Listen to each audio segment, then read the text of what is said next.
Power Living with Kimberly Langford, where inspiration meets empowerment.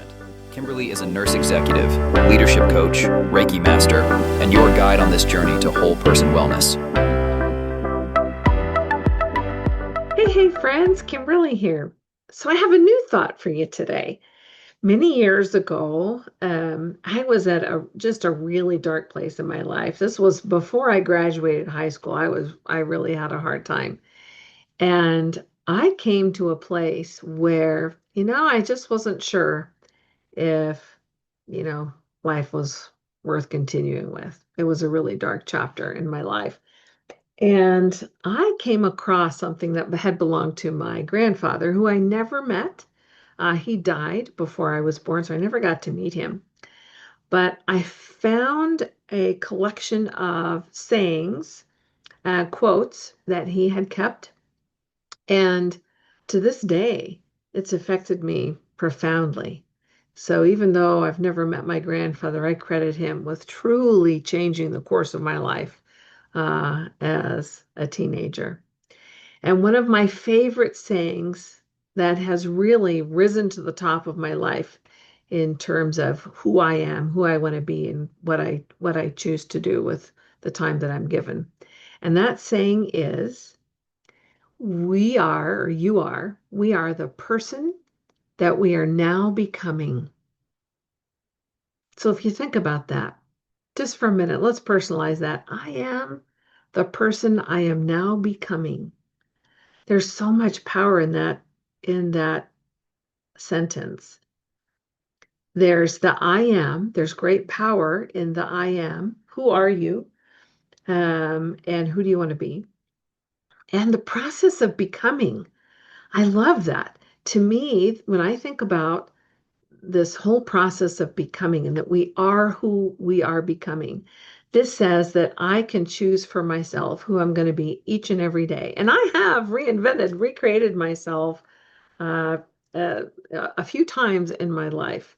And each time I really think I've evolved into a better version of myself. That doesn't mean that we have to give up who we are, but it means we choose what aspects of ourselves and our personality we want to keep, what aspects we want to refine. Maybe there are some things about us that we'd like to change and get rid of altogether.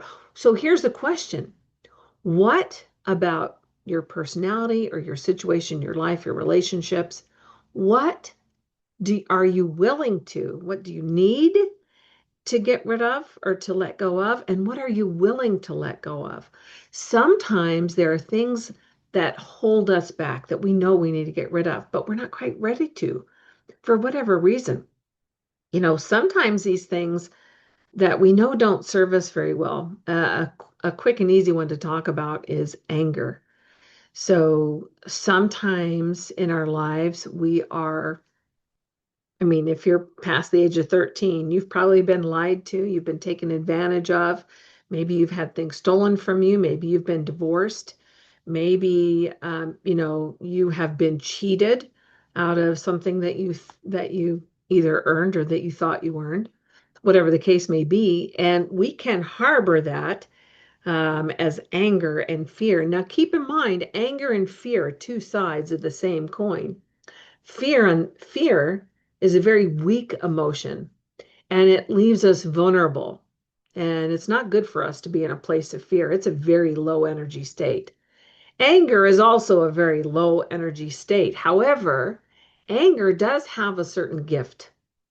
Anger can give us the energy to either fight, push back, or to do the hard work of change. And then in that case, anger can morph into forgiveness, grace, beauty, love, right? Charity.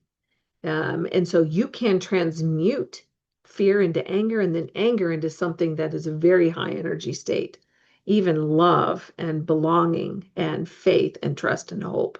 Those are very high energy states. Even gratitude can come from anger if you let it. So when we go back to that statement, I am the person who I am now becoming.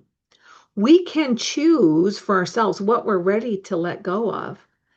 And I will say, when you look at things like that, emotional states that don't serve you very well, It's really important not to push it out with, I don't want this anymore, but to allow it to leave with grace and gratitude, right? So we recognize that, say, for instance, if we go back to an earlier example, anger, for instance, we can acknowledge with gratitude, hey, I need to let go of this anger. I'm ready to let go of this anger. And I thank this anger for protecting me.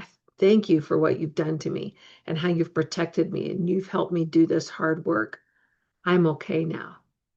It's okay for you to leave me, anger, because I'm ready to step up. I can do this. There is a certain amount of grace and security, and it makes that process of letting go much easier. When we can't do that, anger, basically, if you took anger as a personality, says, oh, she's not ready. I'm not going to let her go because I got to protect her. And that can make that process of letting go very difficult. And it can stretch on, and it can surface in ways that you don't want it to surface, whether that's anger, grief, despair, victimhood, right? Powerlessness, all those low energy states. When you recognize them in your life and you recognize that I really do need to let go of this, the first thing you want to ask yourself, am I ready to let go of this? And the only way that you're really going to become ready for that is to give gratitude for what those lower emotional states have provided to you. And that way you're able to let that go with grace and step up into these higher energy states. And in so doing, you choose who you are. You are in the process of becoming your best self. I believe that this is an eternal and infinite progression, right? I think the scriptures talk about that. We're expected to become like our Father in heaven. Well, He's perfect.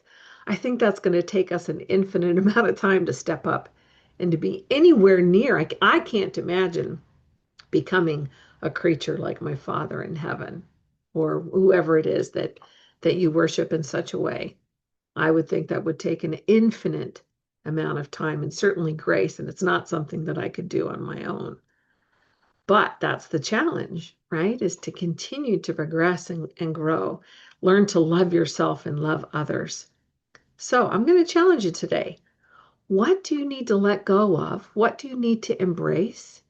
What do you need to bring into your life? What are the relationships that you might need to bring in or let go of so that you can step up into the next upgraded version of the beautiful and magnificent creature you are? You are the beautiful person that you are now becoming. And that's my thought for you today. I hope.